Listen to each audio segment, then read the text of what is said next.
മുഹമ്മദ് മുസ്തഫ സല്ലല്ലാഹു അലൈഹി വസല്ലം. അദ്ദേഹം ദഅവത്തുമായി വരുമ്പോൾ പ്രവാചകൻ ഒറ്റക്കാണ് ആ നാട്ടിൽ.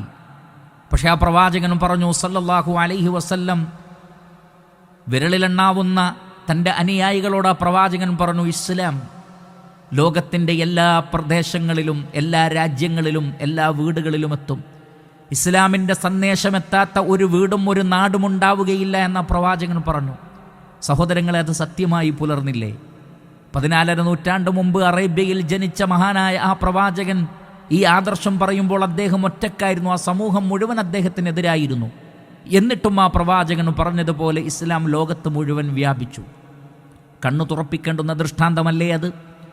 അള്ളാഹുവിൻ്റെ പ്രവാചകൻ പിന്നീട് വരുമെന്ന് പറഞ്ഞ ആരും പരിഗണിച്ചിട്ടില്ലാത്ത ഭൗതികമായ യാതൊരു നിലക്കുമുള്ള സാഹചര്യങ്ങളുമില്ലാതിരുന്ന അറബികൾ വലിയ വലിയ സാമ്രാജ്യങ്ങളുടെ ഉടമസ്ഥന്മാരാകുമെന്ന് പ്രവാചകൻ അവിടെ വെച്ച് പറഞ്ഞപ്പോൾ ആ കാലഘട്ടത്തിൽ അത് കേൾക്കുന്ന ആളുകൾക്ക് അത് തീർത്തും വ്യർത്ഥമായ ഒരു വാക്കായി മാത്രമേ അനുഭവപ്പെട്ടിട്ടുള്ളൂ. എന്നാൽ പിന്നീട് അറബികൾ ലോകത്തെ എല്ലാ അർത്ഥത്തിലും കീഴടക്കുന്ന കാഴ്ച ലോകം കണ്ടിട്ടില്ലേ? തീർച്ചയായും മഹാനായ ആ പ്രവാചകൻ്റെ ആ നിലക്കുള്ള പ്രവചനങ്ങൾ പുലർന്നിട്ടുണ്ട്.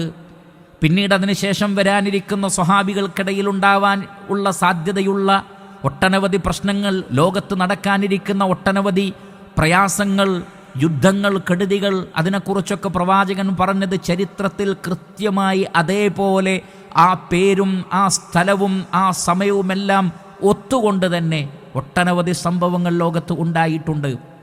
അതിനു പുറമെ കൊലപാതകം വർദ്ധിക്കും, വ്യഭിചാരം വർദ്ധിക്കും, സത്യസന്ധരായ ആളുകൾ അവർ കള്ളന്മാരായി ചിത്രീകരിക്കപ്പെടും, താഴെ നിലവാരത്തിലുള്ള ആളുകൾ ലോകത്തിൻ്റെ നേതാക്കളായി വരും. അങ്ങനെ തുടങ്ങി പ്രവാചകൻ പറഞ്ഞിട്ടുള്ള എണ്ണിയാലൊടുങ്ങാത്ത അടയാളങ്ങൾ ലോകം കണ്ണുകൊണ്ട് കണ്ടതാണ്. ഇതെല്ലാം സത്യമാണെങ്കിൽ ഇനി പറയാൻ പോകുന്ന ദൃഷ്ടാന്തങ്ങളും സത്യമാണെന്ന് വിശ്വസിക്കുവാൻ യാതൊരു പ്രയാസവുമില്ല. എന്നിട്ടും ആളുകൾ അശ്രദ്ധയിലാണ്, ഗഫലത്തിലാണ്, കാര്യത്തിൻ്റെ ഗൗരവം അറിയാതെ ഇപ്പോഴും അവർ കളിയാക്കലുകളും തമാശകളും അഭംഗുരം തുടരുകയാണ് എന്നതാണ് ഏറ്റവും ദുഃഖമേറിയ യാഥാർത്ഥ്യം. അതുകൊണ്ട് അല്ലാഹു സുബ്ഹാനഹു വ തആല പറയുന്നു, അന്ത്യനാൾ അടുത്തിരിക്കുന്നു, അതിൻ്റെ അടയാളങ്ങൾ പലതും വരും, നിങ്ങൾക്ക് അല്ലാഹു കാണിച്ചു തരും.